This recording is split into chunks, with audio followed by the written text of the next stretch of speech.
ఇవాళ మనము fast foods అంటే ఏంటి, అవి మన ఆరోగ్యానికి ఎలా నష్టం చేస్తున్నాయో తెలుసుకుందాం. సో ముఖ్యంగా ఫాస్ట్ ఫుడ్ అంటే త్వరగా అయిపోయే ఫుడ్ అని అందరూ అనుకుంటారు.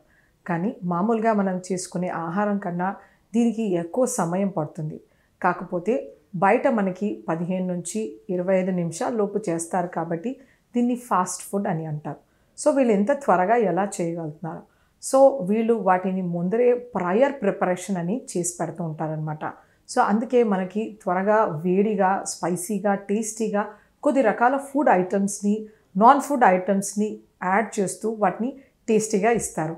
అందుకే మనం ఎక్కువ మోతాదులో మగ్గు చూపిస్తున్నాం అనమాట. సో ఇలాంటి ఫాస్ట్ ఫుడ్స్ మన శరీరానికి ఎలాంటి నష్టం చేస్తున్నాయి. సో ముఖ్యంగా అందరికీ చైనీస్ అనేది చాలా ఇష్టం.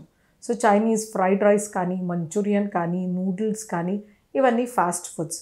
అలాగే మనకు బయట వెళ్ళినప్పుడు ఫ్రెంచ్ ఫ్రైస్ కానీ, కేఎఫ్సి కానీ, పిజ్జా, బర్గర్ ఇట్లాంటివన్నీ మనకి ఫాస్ట్ ఫుడ్స్. సో మనకి ఫస్ట్గా చైనీస్ తీసుకుందాం. సో చైనీస్ ఫుడ్స్లో మనకి వెజిటేబుల్స్ కానీ, అలాగే ఎగ్ కానీ, చికెన్ కానీ వేస్తారు. ఎప్పుడైతే మనము ఇంట్లో ఇలా ప్లెయిన్గా మనం కావాల్సిన స్పైసెస్ వేసుకుని దీన్ని చేసుకుంటే మనకు ఎన్నో రకాల హెల్త్ బెనిఫిట్స్ ఉంటాయి. అదే మనం వీటిని మైదాతో చేయడం కానీ, వీటిలో అజినోమోటో యాడ్ చేయడం కానీ, ఇంకా రకరకాల ఫుడ్ కలర్స్, యాడిటివ్స్ యాడ్ చేయడం వలన మన శరీరానికి ఎంతో నష్టం జరుగుతుంది. సో ఆ టేస్ట్ రావడానికి, ఒక మంచి ఫ్లేవర్ రావడానికి అజినోమోటో ఆర్ మోనోసోడియం గ్లూటమేట్ అనేది యాడ్ చేస్తారు. ఇది మన ఫుడ్ లిస్ట్లో లేదు. ఇది ఒక కెమికల్ లిస్ట్లో కానీ మెన్యూర్ లిస్ట్లో ఉంటుందన్నమాట, అంటే ఫర్టిలైజర్ లిస్ట్లో. సో తెలియకుండా అందరూ తెలిసి కూడా చాలామంది వీటిని దురుపయోగం చేస్తున్నారు. ఇది ఫుడ్ గ్రేడ్ కిందకి అస్సలు కౌంట్ కాదు. సో మనం ఇది వాడకూడదు. ఇది వాడడం వలన మన బ్రెయిన్కి ఎంతో నష్టం జరుగుతుందని పరిశోధనలు తెలుపుతున్నాయి. సో ఎప్పుడైతే మనము చైనీస్ ఫ్రైడ్ రైస్ కానీ, ఇంకా రకరకాల చైనీస్ ఫుడ్ ఐటమ్స్ని వితౌట్ అజినోమోటో తీసుకుంటే మన శరీరానికి మంచిది. అలాగే నూడిల్స్ కానీ, మంచూరియన్ కానీ ఇవన్నీ మైదాతో చేస్తారు.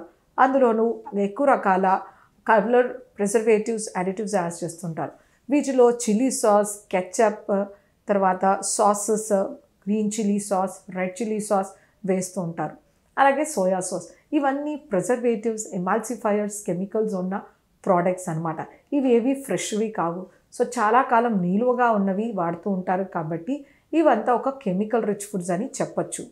సో మనకి ట్రెడిషనల్గా చూస్తే ఇలాంటివన్నీ మన ఫుడ్ ఐటమ్స్ కాదు. సో ప్రతి ఒక్కరూ ఇలాంటి ఫుడ్ ఐటమ్స్ పైన ఎక్కువగా ఇష్టం చూపిస్తున్నారు. సో మనం ఇక్కడ ఒకటి తెలుసుకోవాల్సింది ఏంటంటే, ఎప్పుడైనా మనం ఏదైనా ఆహారం తీసుకుంటే దాంట్లో మనము రుచి ఒకటే చూడకూడదు. దాటిలో ఉండే కాంపోజిషన్ ఏంటి, మన శరీరానికి ఎటువంటి హెల్త్ బెనిఫిట్స్ ఇస్తున్నాయి అనేది మనం చూసుకోవాలన్నమాట. సో బయట ఎప్పుడైనా తింటే కనుక మనం జాగ్రత్తగా ఆలోచించాలి. సో వీళ్ళు వాడే నూనె ఎటువంటిది, ఎలాంటి కెమికల్స్ కలుపుతున్నారు, ఎంత మోతాదులో సాల్ట్ వేస్తున్నారు, ఇవి మనం జాగ్రత్త వహించాలి. అలాగే మనకి ఫ్రెంచ్ ఫ్రైస్ అనేవి పొటాటోని ఎక్కువగా హీట్ చేసిన ఆయిల్లో దేవుతూ ఉంటారనమాట. సో వీటిపైన రకరకాల ఫ్యాట్స్ అనేవి యూస్ చేస్తూ ఉంటారు. ఈ ఫ్యాట్స్ అనేటివి ట్రాన్స్ ఫ్యాట్స్ అని అంటారు. ఇది మన శరీరానికి ఎంతో నష్టం చేస్తుంది. ఇది మన గుండె కవటాలను క్లోజ్ చేయడంలోను, తర్వాత మన శరీరంలో ఎక్కువ మోతాదులో కొలెస్ట్రాల్ ప్రొడ్యూస్ చేయడము, సెంట్రల్ ఒబిసిటీ చేయడం ఇలాంటివి దారితీస్తుంది అనమాట. అలాగే మనకి బర్గర్స్, పిజ్జా ఇవన్నీ మైదా పిండి బేస్. అలాగే వీటిలో ఎక్కువ మోతాదులో బటర్, చీజ్, తర్వాత మీట్, హ్యామ్ కానీ, బెకాన్ కానీ ఇలాంటి రెడ్ మీట్స్ యూస్ చేస్తుంటారు. సో వీటిలో కూడా కెచప్, సాసెస్ అనేవి ఎక్కువ వాడుతూ ఉంటారు. ఈ చీజ్లో కూడా ఎక్కువ శాతంగా ఉప్పు, తర్వాత కొలెస్ట్రాల్, సాచురేటెడ్ ఫ్యాట్స్ అనేవి లభిస్తాయి. ఇవన్నీ అనిమల్ బేస్డ్ ప్రోడక్ట్స్ కాబట్టి మన శరీరానికి ఎంతో నష్టం చేస్తాయి. సో ఓవరాల్గా మనకి ఎన్నో రకాల ఫాస్ట్ ఫుడ్స్ ఉన్నా కూడా వీటిలో నుండి మనకు ఎక్కువ మోతాదులో క్యాలరీస్ వస్తాయి. లెట్సే మనము ఒక కప్పు అన్నం తీసుకుంటే మనకు 100 క్యాలరీలు వస్తాయి. అదే మనము ఒక ఫాస్ట్ ఫుడ్ సమోసా కానీ, లేకపోతే అంత పిజ్జా కానీ, అంత బర్గర్ కానీ తీసుకున్నప్పుడు మనకి సమోసాలో నుంచి కనీసం 250 కిలో క్యాలరీల ఎనర్జీ వస్తుంది.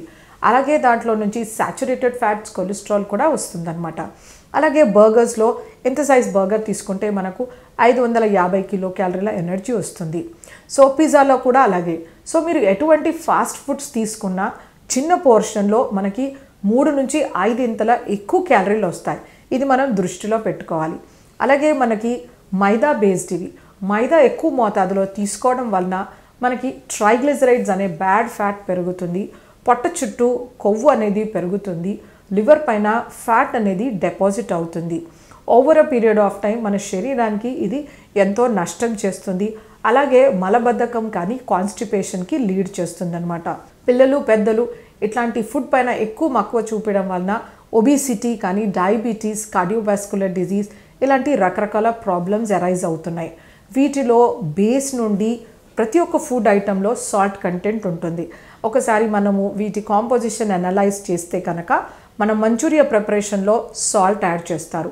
అలాగే పిజ్జా బేస్లో, బర్గర్ బేస్లో సాల్ట్ అండ్ సోడా యాడ్ చేస్తారు. దాని స్టఫ్లో సాల్ట్ అండ్ సోడా ఉంటుంది. అలాగే కట్లెట్ ప్రిపరేషన్లో ఉంటుంది, వెజిటేబుల్ పైన ఉంటుంది, చీజ్లో ఉంటుంది, బటర్లో ఉంటుంది. సో యూజ్ చేసే ప్రతి ఒక్క ఫుడ్ ఐటెంలో సాల్ట్, సోడా అనేది ఖచ్చితంగా ఉంటుందన్నమాట. సో ఎక్కువ మోతాదులో మనము సాల్ట్ అనేది తీసుకోవడం వలన మన ఆర్టరీస్ అనేవి వీక్గా, స్టిఫ్గా అయిపోతాయి. గుండె మసిల్ కూడా చాలా వాపులాగా రావడము, వీక్ అవ్వడము జరుగుతుందన్నమాట.